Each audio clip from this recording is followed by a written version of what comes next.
Estamos al aire, son las 8:35, continuamos en Radio Análisis y empezamos inmediatamente nuestro panel de conversación, porque el fin de semana estuvo intenso, hay tanto de qué hablar. Por de pronto saludamos a la editora general de nuestro departamento de prensa, Monserrate Rolano. Buenos días, Monse. Buenos días.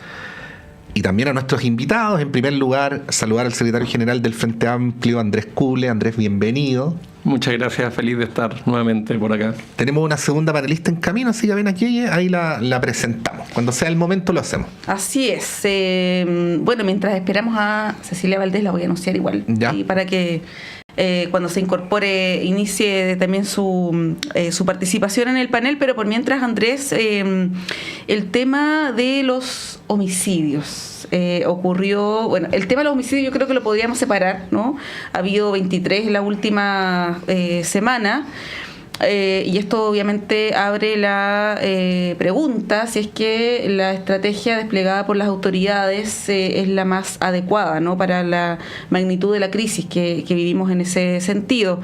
Y por otro lado está este episodio del carabinero que fallece en el Teatro Caupolicán. Se entrega una versión el día de ayer que finalmente es corregida al final de la jornada. Se sabe que él participaba como una especie de guardia de seguridad, cosa que es totalmente irregular, y que fue o habría sido, ¿no?, asesinado por otro carabinero. Pero entre medio, entre una versión y la otra, ocurrieron una serie de declaraciones del mundo político pidiendo la renuncia de la ministra Toá, de todas las autoridades de Interior, y criticando también el rol del gobierno. Acá lo hemos dicho harto, el hecho de que fallezca un carabinero, que es lamentable y acá siempre lo recalcamos, tampoco implica que carabineros, como son personas falibles, sean, digamos, personas sacrosantas, ¿no? Todos podemos cometer errores, incluso carabineros, ¿no? Y esto de elevar una categoría distinta a una persona, como ocurrió en este caso, puede ser complejo. Y bueno, ocurrió lo que ya sabemos, ¿no? ¿Cómo analizas este caso, digamos, el vuelco que tomó este caso en particular, y luego podemos ir a lo general respecto de los homicidios en la región metropolitana? Primero, presentar mis condolencias a la familia del carabinero fallecido. Creo que tanto en este caso como cuando fallece cualquier persona en hechos de violencia, es lamentable para el país, y es importante recordar que detrás de esas personas hay familias, hay cariños, hay afectos, y eso creo que es importante también que esté más presente en la discusión pública, porque justo conecto con el punto que me preguntas del caso y el vuelco, y creo que muestra la complicación que ocurre cuando se tratan de sacar conclusiones apresuradas, cuando se trata de buscar siempre la ventaja política pequeña en casos que hay que analizar con detención. Y hay que analizar con detención para mirar qué es lo que ocurrió, por qué ocurrió, qué cosas se podrían estar haciendo desde el Estado, desde la política pública o desde otros espacios para prevenir que eso ocurra, más que simplemente esperar a que haya un hecho de connotación pública para decir que renuncien todos, o ese tipo de reacciones que poco ayudan. Por lo tanto, yo creo que el vuelco fue como comunicacional, porque mucha gente se dedicó a sacar conclusiones apresuradas o a sacar la conclusión que más se acomodaba a un relato político que quieren instalar. Y creo que eso no es la forma de abordar este problema, que de seguro requiere una revisión constante de estrategias, metodologías y lo que se está haciendo para ir mejorando las capacidades del Estado para prevenir estos hechos. Sí, igual es como de manual, o sea, no pasa ni un ratito desde que se conocen los hechos, que es la primera versión, y empieza como la avalancha de tweets. La avalancha de tweets. Pero yo más temprano lo enumeraba: Carter, Kass, Evelyn Matei, Daniela Flores. No se llama Camila Flores. Camila Flores, varios otros, ¿no? Que renuncie Toá, que renuncie Monsalve. Claro, y eso conspira con que podamos analizar el tema en su propio mérito, Andrés. El problema además está, no digo que no esté en otras partes, pero está bien, por lo menos en lo que tiene que ver con la última ola, bien concentrado en la región metropolitana. Y por lo tanto están las políticas de carácter nacional, pero también están las políticas de carácter regional. En esas dos dimensiones te pregunto, por un lado, ¿no?, el hecho de cómo estos intentos de aprovechamiento que además que tienen suelo fértil en los medios de comunicación, que empiezan a hablar del tema casi excluyentemente.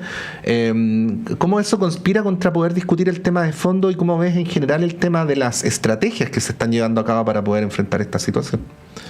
Yo creo que efectivamente conspira negativamente, porque finalmente es la política, son los políticos los que están llamados a conversar, a ponerse de acuerdo, y acá pareciera que en las reacciones de la derecha que casi que ellos estuvieran esperando que ocurran estos hechos, casi que estuvieran felices porque les permite tomar la agenda, y son hechos graves, y son hechos que efectivamente tenemos que pensar cómo se solucionan y no cómo se saca una ventaja política.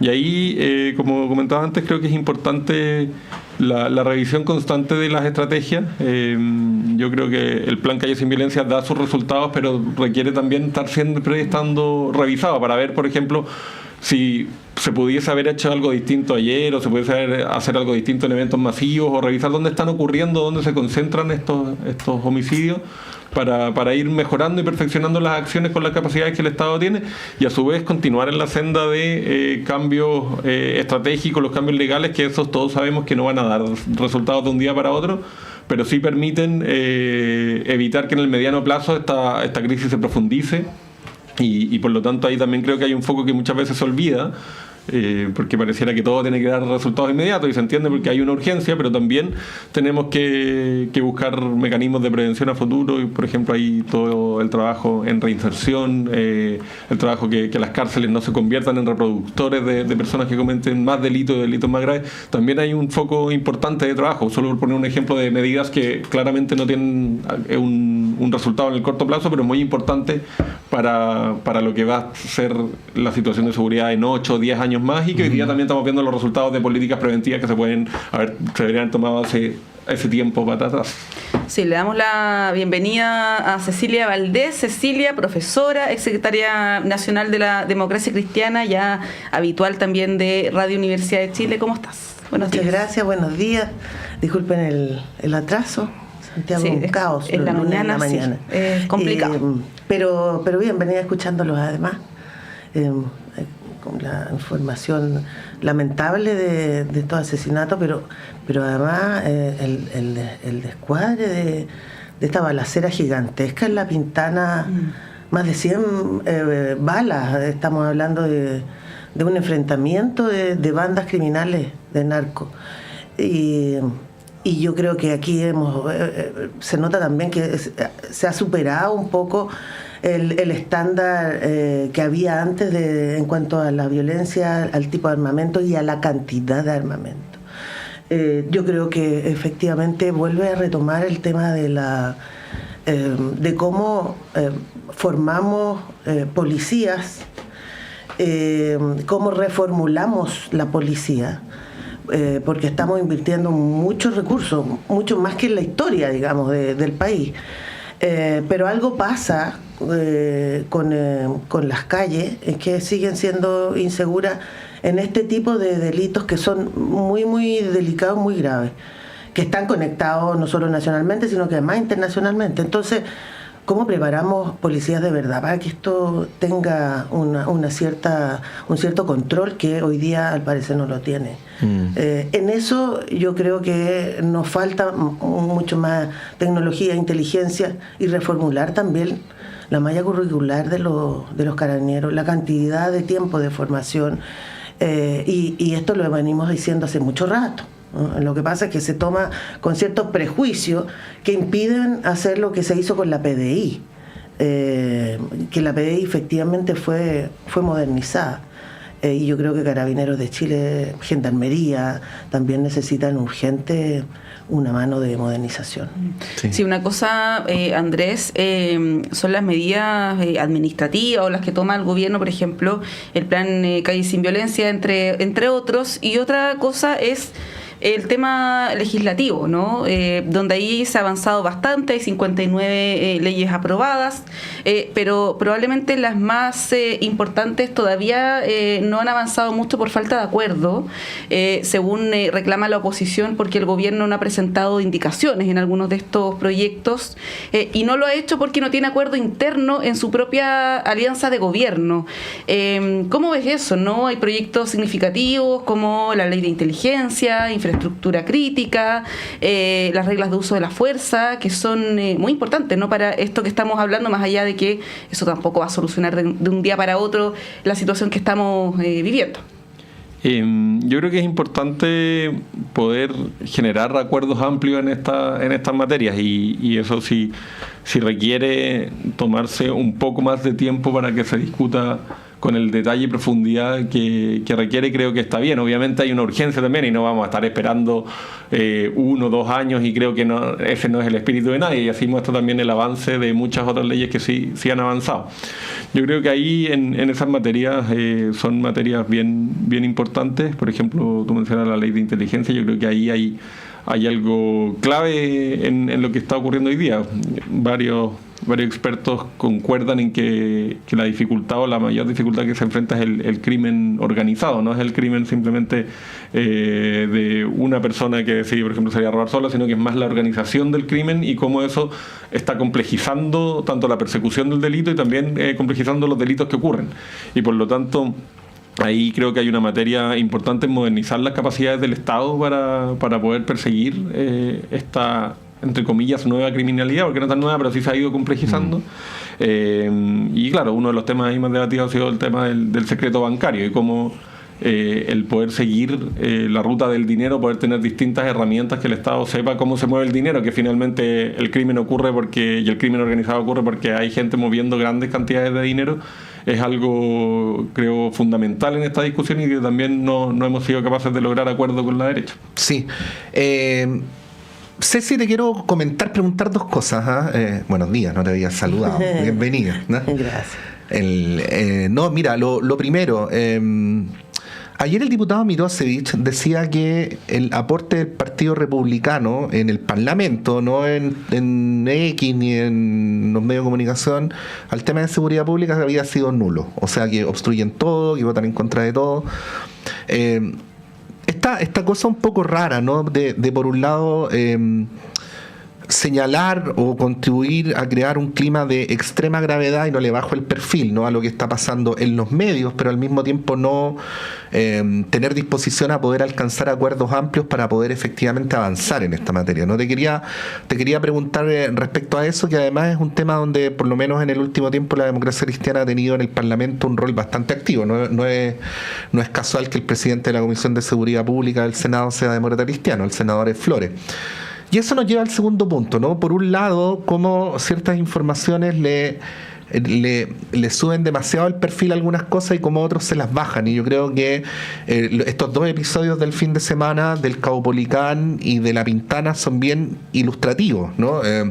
La primera información que aparece es asesinado un carabinero de Franco a la salida del Teatro Caupolicán.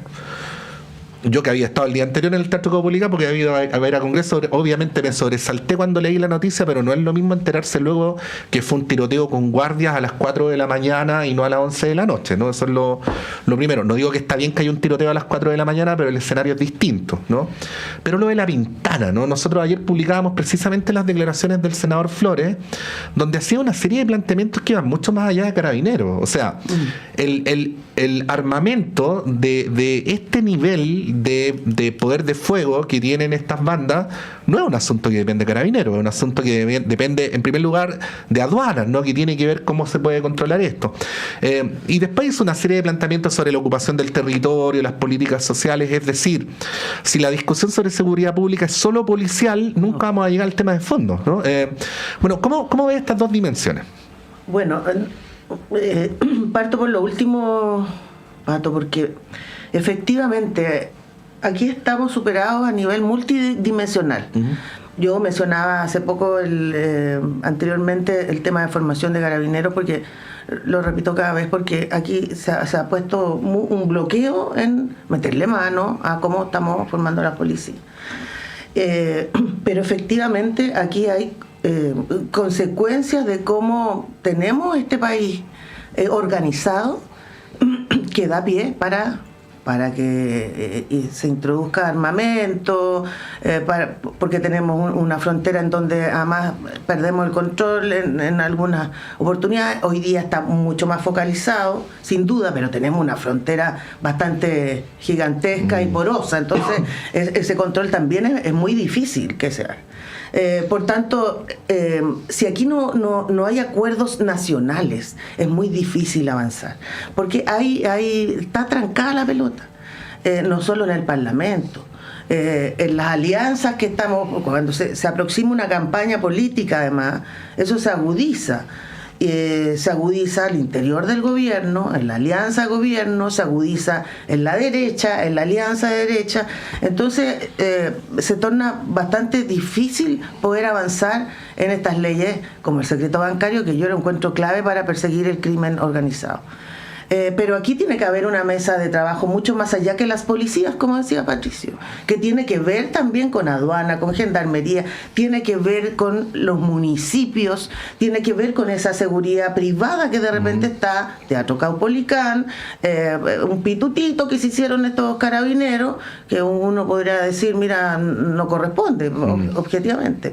Ya, pero veamos cuánto gana ese carabinero y lo que tiene que hacer para sobrevivir. Entonces, no es solo la responsabilidad o la mirada en la primera vuelta de la tuerca. Yo creo que aquí estamos colapsando. El país efectivamente avanzó en 30 años, pero llega un momento en que la transformación del país en la forma de cómo se organiza tiene que cambiar absolutamente, porque si no nos vamos a pegar el salto hacia el desarrollo que nosotros tenemos anhelado y hemos prometido como políticos además en tanto tiempo. Las peleas pequeñas en el Parlamento, cuando es no por no, también la gente lo percibe. Es como un juego, es como estar jugando a ser parlamentario y no tomarse en serio lo que tiene como consecuencia después si no se aprueba una ley o si se mete una indicación. La ley del uso de la fuerza es una cosa bastante significativa, como el secreto bancario, que además están intereses entre medio. Lo de Hermosilla nos ha mostrado en forma tangencial algo que suponíamos, pero que no sabíamos que era de estas dimensiones, con esta red de involucramiento desde el poder judicial hasta el nivel político. Por lo tanto, es muy difícil avanzar cuando tú tienes estas barreras que son poderes no solo que se coluden, sino que además se protegen.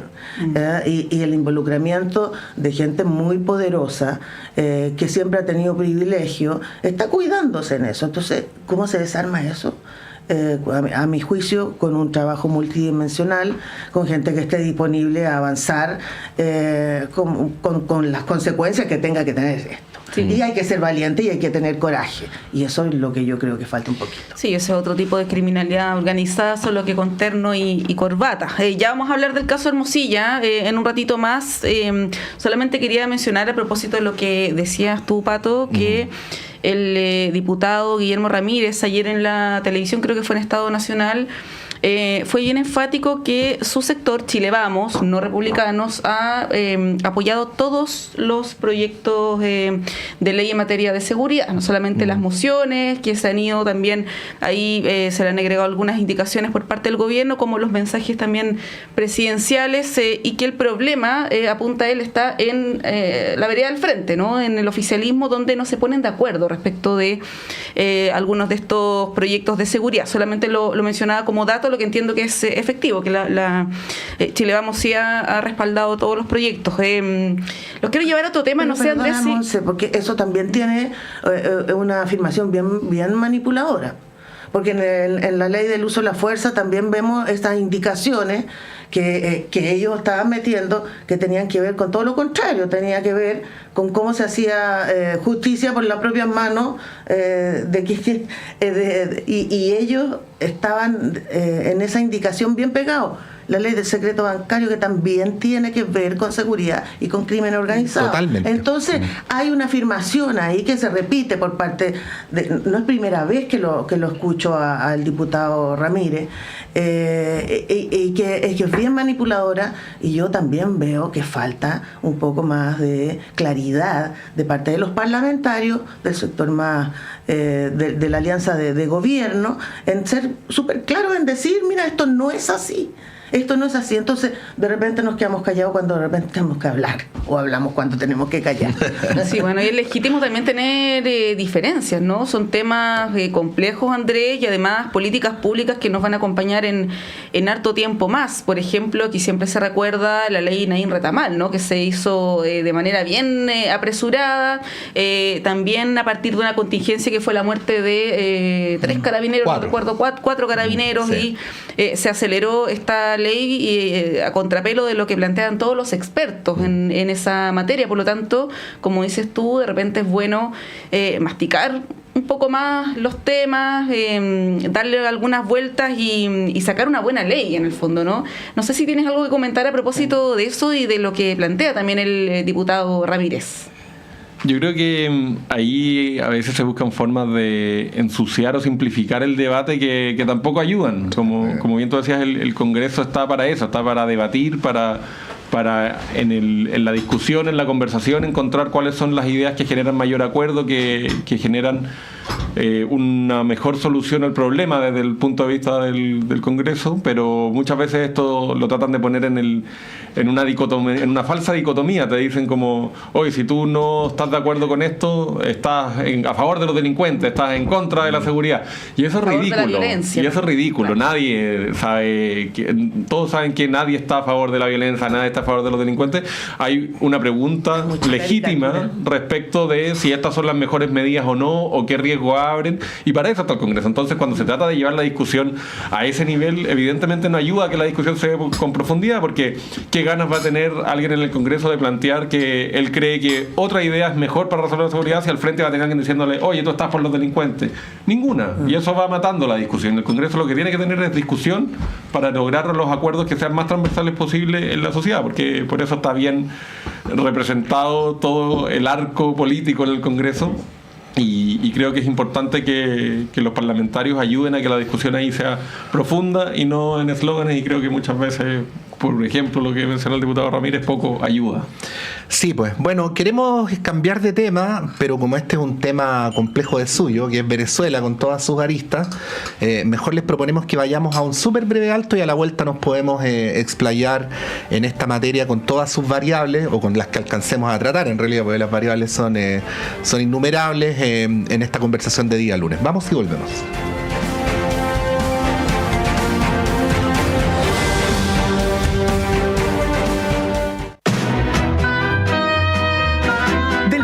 Oídos, historias de tu puño y letra llegan cada sábado a las 19:30 horas a La Fábrica de Cuentos, aquí en Radio Universidad de Chile. Envía tu cuento, relato o historia inédita a lafabricadecuentos2024@gmail.com. Los seleccionados cobrarán vida en formato audiocuento. Escúchalos cada sábado a las 19:30 horas en el 102.5 FM. La Fábrica de Cuentos, historias escritas por ti, del papel a tus oídos. Este programa es financiado por el Fondo del Libro y la Lectura Convocatoria 2024.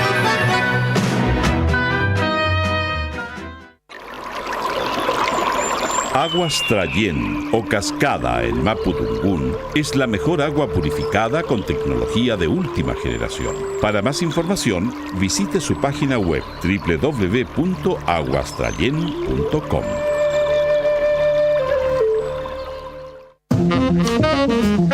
Hola, soy Miguel Veracifras y quiero invitarlos a escuchar Holo Jazz todos los lunes a las 20 horas por Radio Universidad de Chile.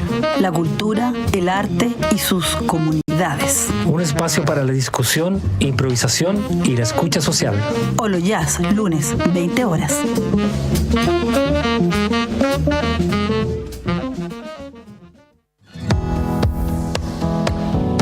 ¿Pensabas que la sexualidad era solo cosa de jóvenes? Las Vueltas de la Vida, un programa que desafía los estereotipos y nos invita a explorar la sexualidad en las personas mayores. Hola amigos y amigas, soy Johnny Acevedo Ayala, profesor asociado de la Facultad de Medicina de la Universidad de Chile, y les invito a escuchar cada martes a las 11 de la mañana Las Vueltas de la Vida, sexualidad de las personas mayores. Prepárate para una mirada sincera y reveladora sobre un tema que nos concierne a todos y todas. Radio Universidad de Chile le invita los lunes a las 21 horas a buscar en conjunto el Bello Cine. Una conversación musical para encontrar las buenas señales, para volver a creer en un país digno, para buscar un mejor destino, para buscar un bello cine. Un programa creado y conducido por Argos Geria. Bello Cine, lunes a las 21 horas en la radio que piensa. Celebremos el 13º Día Mundial del Folclor.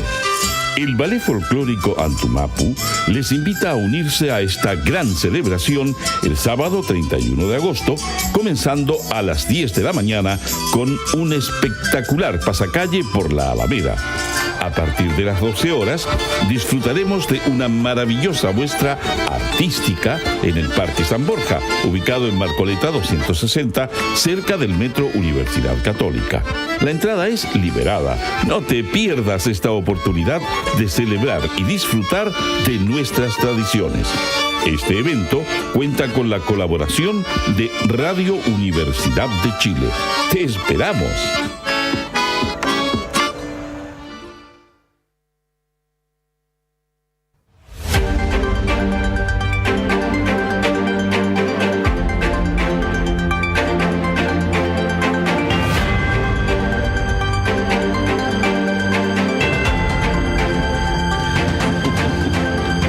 Bueno, estábamos aquí, son las 9:01, tomando cafecito con Cecilia Valdés de la Democracia Cristiana, Andrés Cule del Frente Amplio, con Montserrat Rolano acá en el panel, y vamos a ir al tema de Venezuela. No tengo la pretensión como de decirles de qué específicamente tenemos que hablar. Voy a hacer una pequeña semblanza de algunas cosas, ¿no?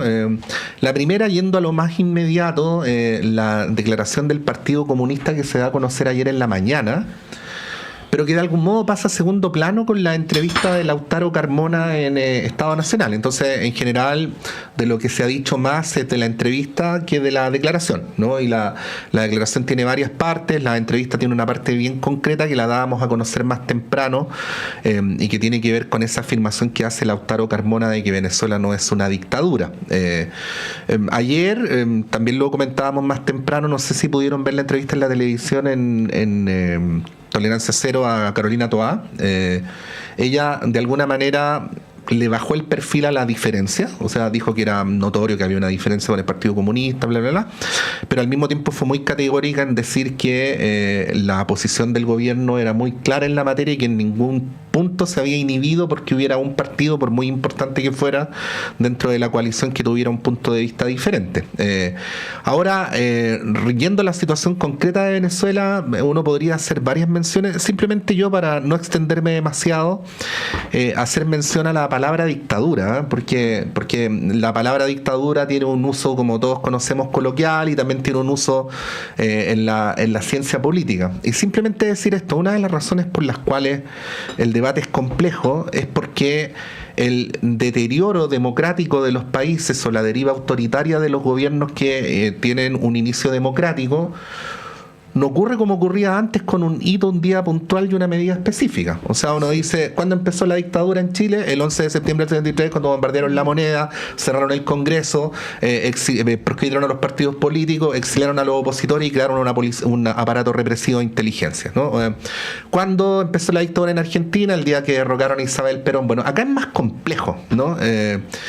Y por eso digo, no para efectos de relativizar lo que es evidente, que es que Venezuela tiene una deriva autoritaria, que la discusión sobre la dictadura es bien interesante, porque uno, por un lado, ve que hay un deterioro de la separación de poderes, ve que hay un deterioro de la situación de los derechos humanos, ve que hay un deterioro del estándar democrático, pero por el otro lado es un país que sigue manteniendo formalmente los 3 poderes del Estado, tiene alcaldes de oposición, gobernadores de oposición, y por lo mismo el debate es súper interesante, ¿no? Si hay algo de lo que no cabe duda es que lo que convencionalmente entendemos como democracia, Venezuela ha estado cada vez más alejándose de eso en el último tiempo. Bueno, abro ahí la discusión para que la podamos analizar, Ceci. Sí, se tornó complejo sin serlo. Somos expertos en pegarnos balazos en los pies nosotros. Porque efectivamente aquí hay un gobierno que se transformó en dictadura, dada esta evolución que habla Patricio, que ya no es un día especial de un golpe de Estado, proscribir las instituciones, los partidos. Esto se fue transformando en una dictadura. Aquí hay una concentración del poder, independiente que existan estos 3 poderes del Estado, pero hay una concentración de poder sin contrapeso. Sin contrapeso. Entonces hay un abuso del poder y se ejerce por una sola persona. Y sin contrapeso significa que no hay opinión contraria y no puede haber opinión contraria. Y si hay elecciones, los demás poderes los maneja el mismo candidato y él elige el resultado de la elección. Entonces, cuando hay evidencia tan clara de esto, y hay partidos que uno supone que son parte de una alianza democrática en Chile, uno piensa que es clara la cosa, pero se ha enredado el Partido Comunista. Y se ha enredado, a mi juicio, innecesariamente. Y eso le ha hecho bastante daño al gobierno, porque no solo está dentro de la alianza, sino que hasta más está gobernando en conjunto con ahora, hay diferencia interna del Partido Comunista, hay que decirlo. Por primera vez uno pudiera visualizar que el Partido Comunista tiene más de una opinión. Lo que además encuentro yo que es sano. Viniendo de un partido que tiene como 5 opiniones, yo creo que es un poco sano. Hay otros que tienen más, ¿no? Pero sí, yo creo que este sistema político hace que además no podamos quedarnos callados, porque eso es mirar de lejos y decir, chuta, qué lástima por los venezolanos. Y una de las cosas que pide el Partido Comunista también es que internacionalmente nadie se meta en esto. Y lo dice Lautaro Carmona.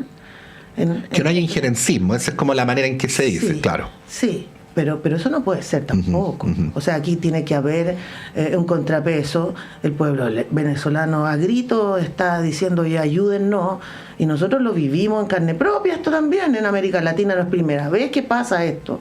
Y uno pide ayuda internacionalmente, porque internamente está sometido por este poder absoluto de una persona que pierde el control todos los días, y que además insulta a quien se le opone o toma todos son de detenido. extrema derecha y pinochetistas. Y todo eso, insultan al presidente nuestro, a los presidentes que no están de acuerdo. Entonces yo creo que en eso la comunidad internacional tiene que tener una acción más potente y mostrar esta empatía por el pueblo venezolano.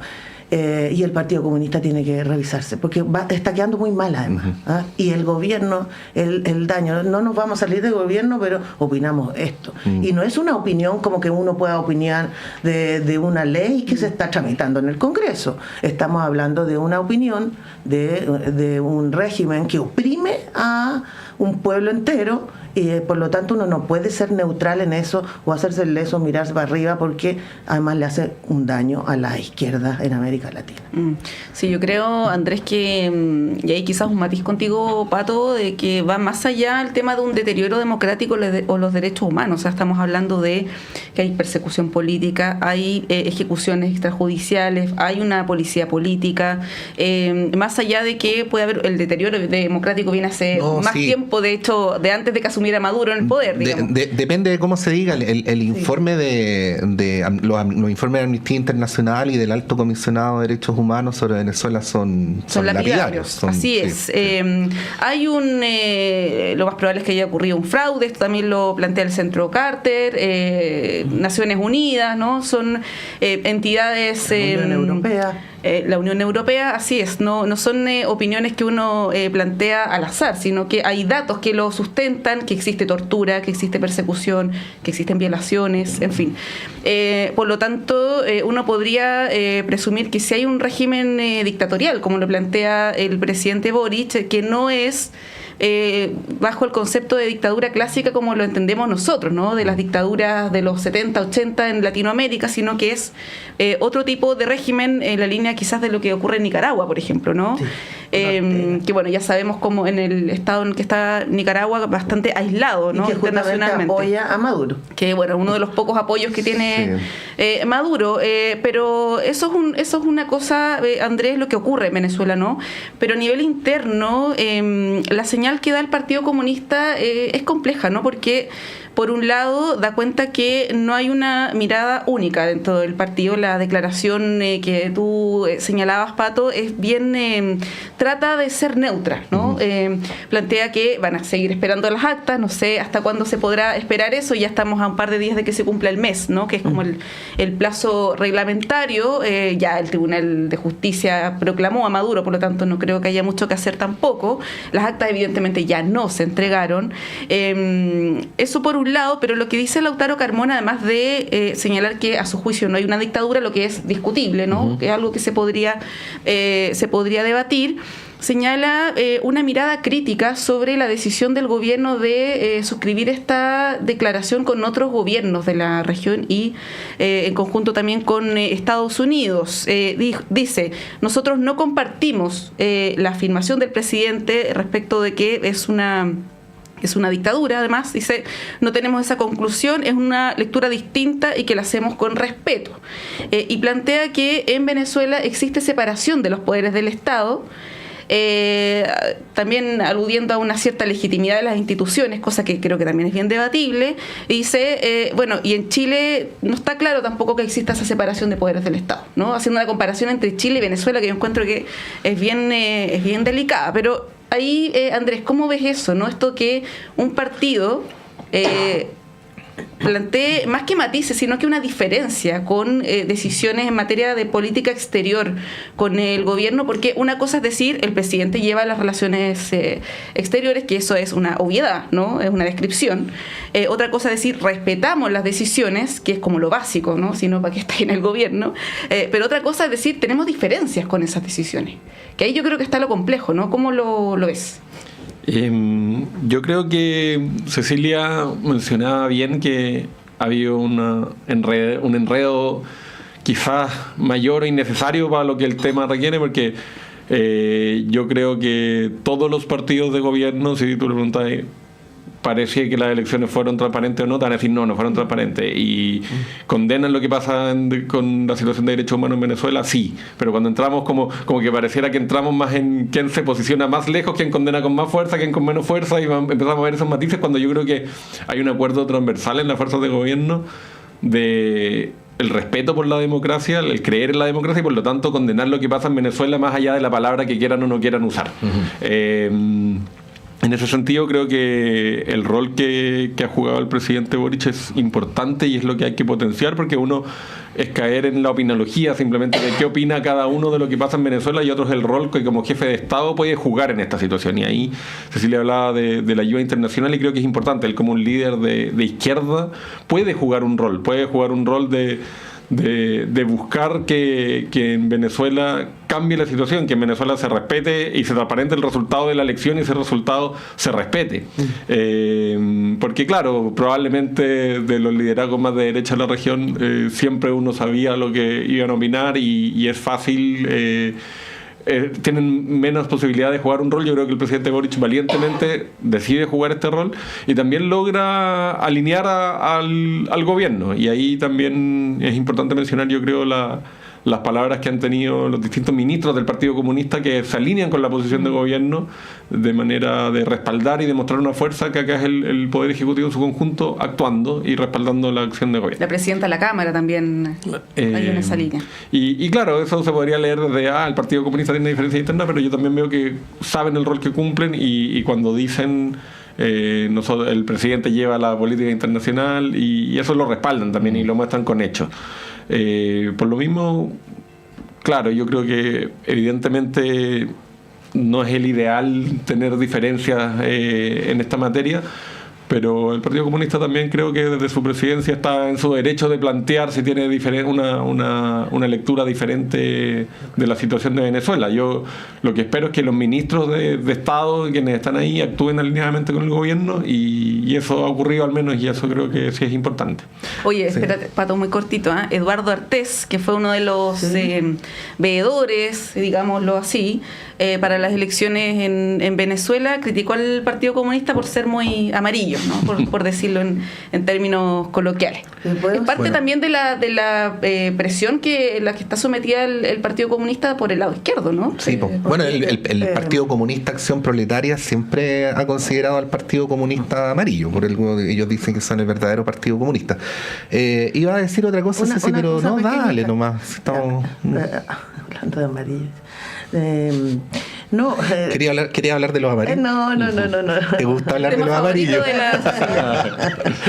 Tema para largo. Sí. No, lo que creo que este deterioro de la política también ha afectado las coaliciones. ¿Por qué se hacen coaliciones? Las coaliciones, porque hay mínimos comunes, primero, porque se quieren ganar las elecciones, pero también es porque los aúna un proyecto común. Claro, yo no quiero prenderle velita a la Concertación, pero es como el ícono de una alianza que perduró mucho tiempo, para algunos demasiado, pero que tenía esta complicidad de los partidos y que significaba que se actuaba en conjunto. Yo la verdad que hoy día veo que las alianzas políticas tienen más que ver con lo electoral, con un resultado electoral, que con un proyecto político. Y claro, es para ganar una elección se necesita, porque uno no puede no hacerlo. Pero cuando hay mínimos comunes de principios o de valores sociales que tienen que nutrir ese proyecto, yo creo que ahí hay diferencias, ¿no? Ahí hay diferencias sustanciales. No creo que sea una diferencia superficial lo de Venezuela. No creo que sea solo una opinión, porque yo creo que tiene consecuencias apoyar a un gobierno que algunos lo tildan de dictadura, bueno, pero que no es una democracia. Porque después viene entonces, ¿ayudo a ese dictador? ¿A ese compañero, amigo, hermano? No, y además entonces desea tener que tomar una decisión pronto. Entonces hago el punto, porque con esta dispersión de la política, yo valoro el Frente Amplio que se hayan juntado todos, porque en el Parlamento es increíble, cada parlamentario es un partido en sí mismo. Hay un presidente de la Cámara cada 8 meses. O sea, ya es la muestra sustancial de que cuesta mucho llegar a un proyecto más colectivo y que tenga la fuerza para enfrentarse a las propuestas políticas que tienen que ver con lo conservador, con lo fascista incluso. Ya, y tú vas a un punto súper interesante que te voy a hacer ahí una contrapregunta y luego volvemos con Andrés. Habló hace poquito la ministra Vallejo, ahora, esta mañana. El lenguaje es maravilloso porque construye realidad, ¿no? Entonces la ministra Vallejo dijo lo siguiente: hay diferencias que dividen y otras con las que hay que convivir. En el caso de Venezuela es una diferencia con la que hay que convivir y probablemente lo vamos a seguir haciendo. Esa es su declaración, que es una manera, por decirlo de algún modo, y que este no es un asunto que para el gobierno suponga un riesgo de ruptura ni nada por el estilo, ¿no? Volvió a reiterar que en su consideración personal había un apoyo irrestricto a la posición del gobierno, tanto a través del presidente como del canciller.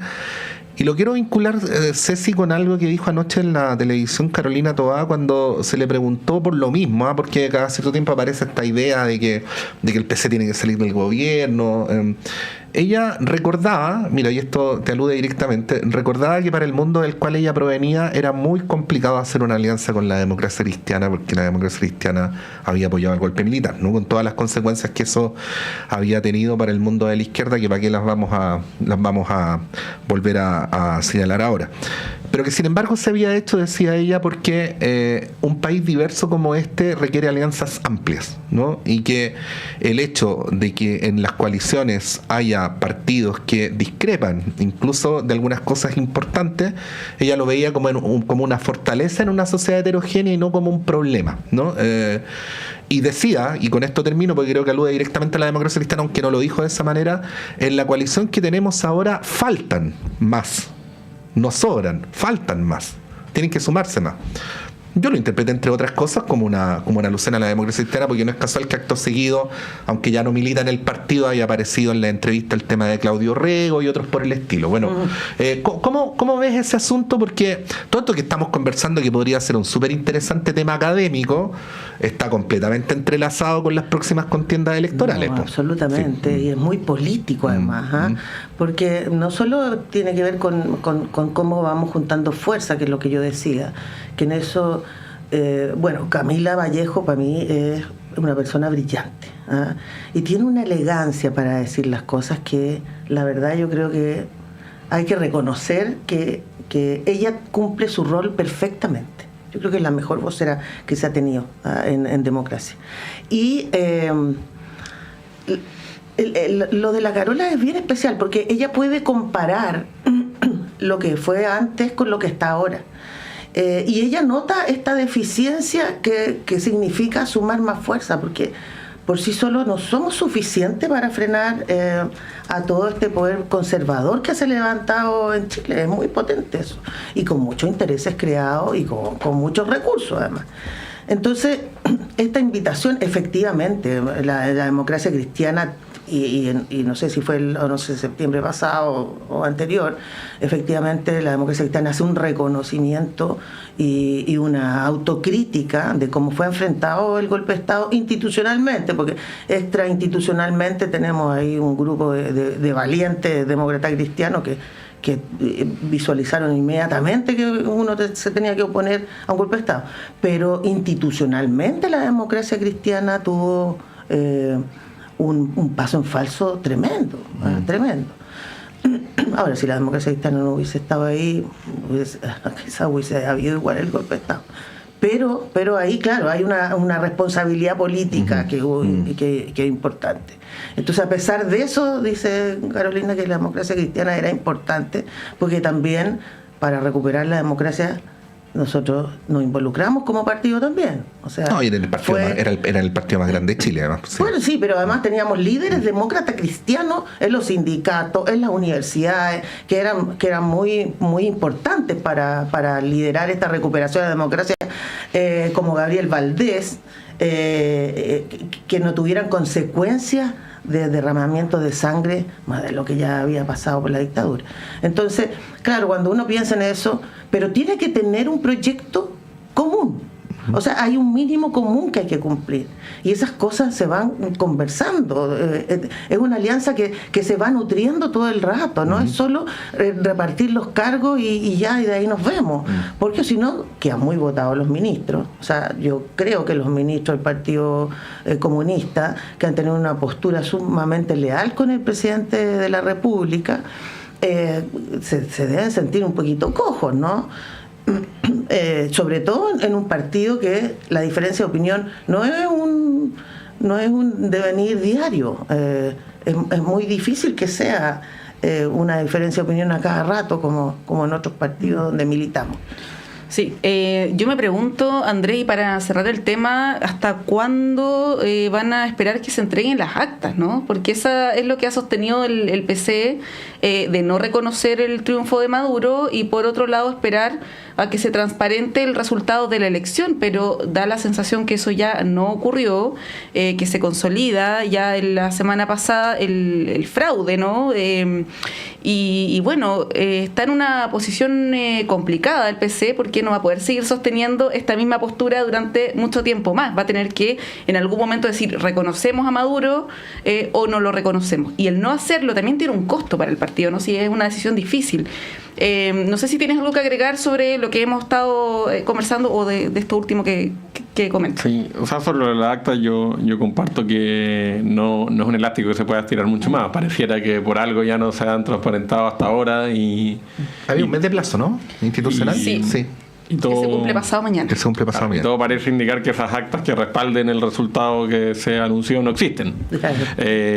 Pero quiero ir al tema anterior sobre la coalición. Yo comparto en que es importante tener una coalición que tenga un proyecto o ciertos diagnósticos comunes, y eso se ha ido construyendo en el tiempo, creo yo.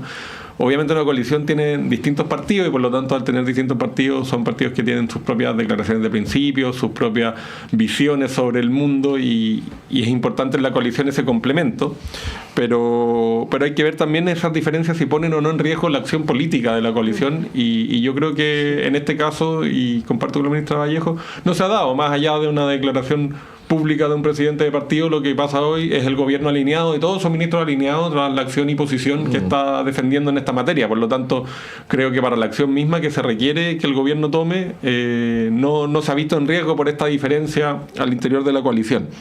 Y cómo se va construyendo ese proyecto común o esas ideas comunes, conversando, viendo espacios comunes de trabajo.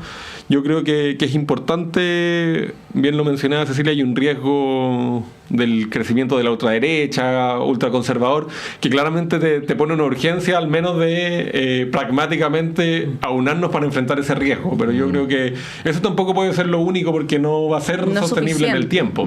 Y por lo tanto... ¿Qué es lo que pasa en Francia, claro, en España? Y que se da por una elección particular, pero yo creo que hoy día también hay una coalición de gobierno que ha ido viendo ciertos temas comunes, en temas de pensiones, que lo hemos discutido en otros paneles largamente, en temas tributarios, en temas de seguridad, en temas que también son hoy día las urgencias que tiene Chile, y por lo tanto creo que sí hay posibilidad de profundizar estas ideas comunes que propone Chile, que permitan tener una coalición más fuerte, que le haga frente también al riesgo del crecimiento conservador, autoritario, que es un riesgo que yo creo que varios nos preocupa, y por lo tanto al menos el incentivo a fortalecer la coalición está. Yo creo que hay que aprovecharlo entre los partidos para poder ofrecer una alternativa al país que no sea solo nosotros somos la alternativa que no crezca la ultraderecha, sino que también tenemos un proyecto de país que ofrecer y que se ha ido viendo, yo creo, plasmado en este gobierno. Y lo que mencionas tú es tan importante que aquí yo me voy a tirar a la piscina.